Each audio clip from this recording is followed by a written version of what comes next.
circulent. Le message, c'est quoi? Sortez de vous-même, mourrez pour une cause qui vaut la peine. Sortez de vous-même, jeunes gens, mourrez pour quelque chose qui vaut la peine. Vivez pour quelque chose qui en vaut la peine. Très important, donnez votre vie pour quelque chose.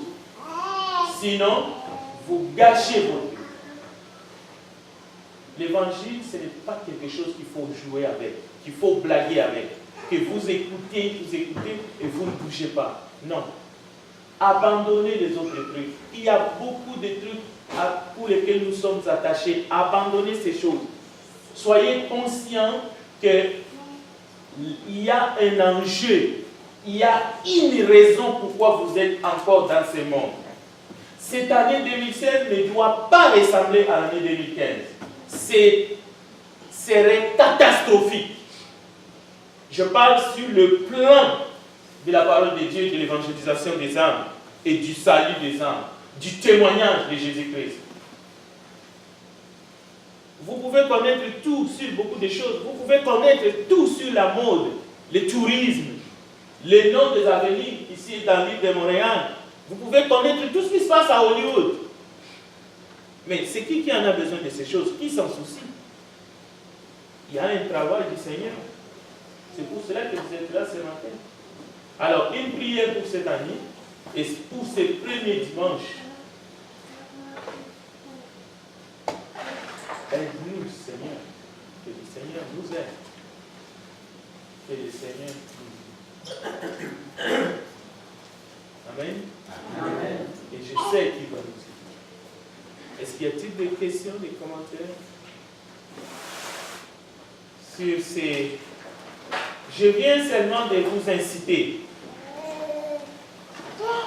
dans un domaine qui n'est pas peut-être un domaine que vous connaissez, mais c'est un domaine qui vous concerne. Nous vivons, nous avons la chair et les autres, nous avons les corps, mais ça c'est un domaine spirituel. Et nous ne devons pas négliger ce domaine, nous devons vivre comme un tout. Nous sommes une entité. Alors si quelqu'un a une question, quelqu'un a un commentaire, vous avez l'occasion de le faire. Oui. Alors, notre Dieu, je remercie le Seigneur pour cette étude parce que ça nous met sur une bonne piste. Mais quelle méthodologie pensez-vous que l'Église peut utiliser pour aider l'Assemblée en général à avoir une année réussie sur le plan spirituel par rapport à les différentes lignes dont vous avez parlé, par exemple? Et puisque notre temps, de toute façon, on le vit dans certaines choses, et que, bibliquement parlant, qui peut être considéré comme moins important sur le plan spirituel. Par exemple, utiliser, passer son temps à la télévision, aller au cinéma, ou n'importe quoi, etc. Et comment pensez-vous que sortir timidement de cet état, et puis pour se rapprocher vers une application de la parole de Dieu, de la lecture de la Bible, et une vie de prière pendant toute une année? Comment sortir, puisque l'habitude était déjà là, mais quelle méthodologie ou méthode peut-on utiliser pour être plus efficace, en fait, pour quitter cette mode de vie et se rapprocher de l'autre? Oui. On a commencé l'étude par Dieu nous parle avec sa parole. Comme Dieu a parlé avant même l'existence des Écritures, il a parlé à Abraham. Il a dit, prends ton fils. Et Abraham a obéi. Donc, la méthodologie de Dieu est la même. Aujourd'hui, nous avons la parole de Dieu et nous qui sommes ici, nous sommes privilégiés, nous écoutons la parole de Dieu, nous écoutons Dieu. Donc, le premier point d'abord, c'est l'obéissance. Si nous obéissons à la parole que nous écoutons, cela va susciter en nous l'engagement, la volonté. Si notre volonté est engagée, maintenant la responsabilité dans l'Église, je vais prendre juste deux sphères. Il y a la formation, parce qu'il faut armer Il faut donner des outils aux enfants de Dieu. C'est la raison pourquoi nous sommes ici. Nous ne sommes pas ici seulement pour adorer. Oui, nous sommes là, nous allons adorer. Mais une autre raison pourquoi nous sommes ici, c'est pour avoir des outils en écoutant la parole de Dieu, en étudiant ensemble. C'est pour cela que j'ai parlé de la formation, pour que nous allions mettre en pratique ce que nous écoutons et que nous apprenons ensemble ici dans le monde.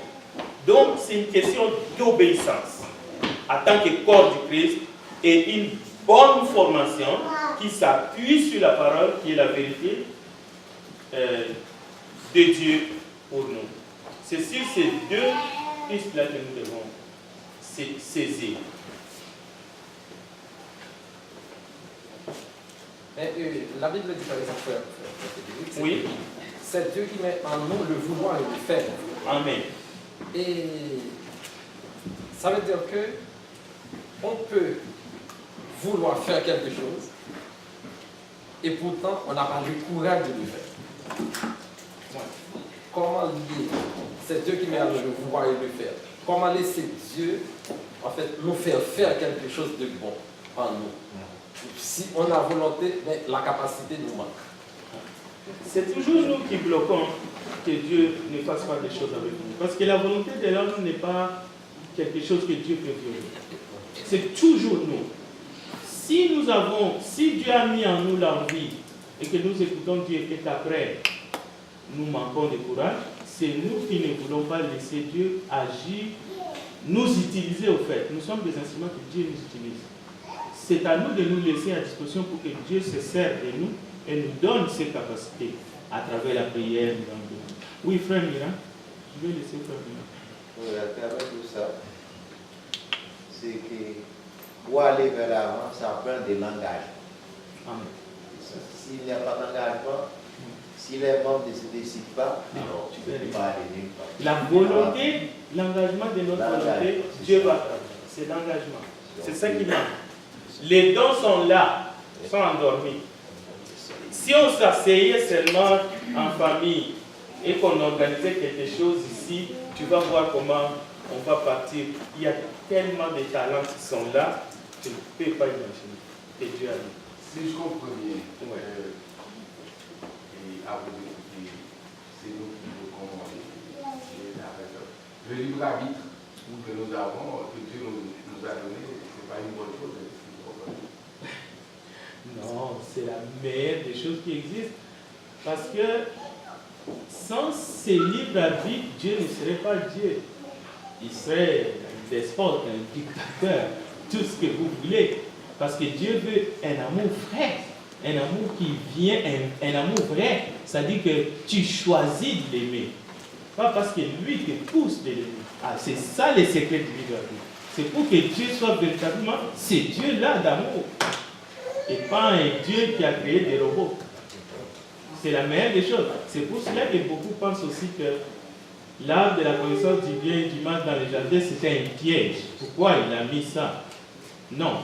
Sinon, il ne serait pas Dieu. Sinon, Adam et Ève ne seraient pas des hommes libres, doués de sagesse et d'intelligence. Mais c'est une bonne question.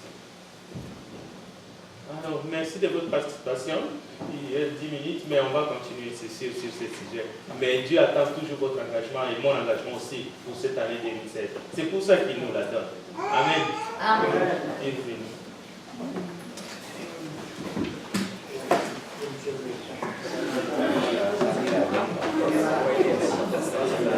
Oui, je termine.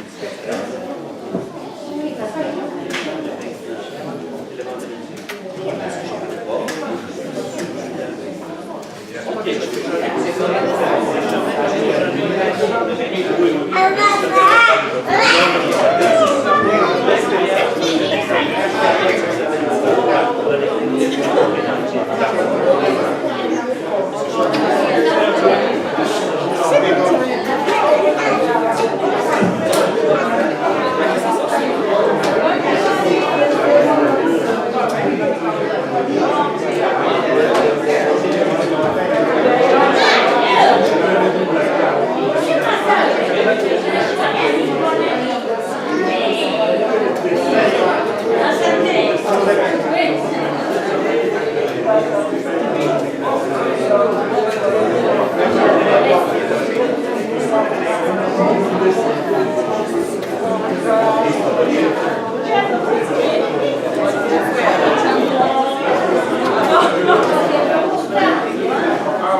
Gracias.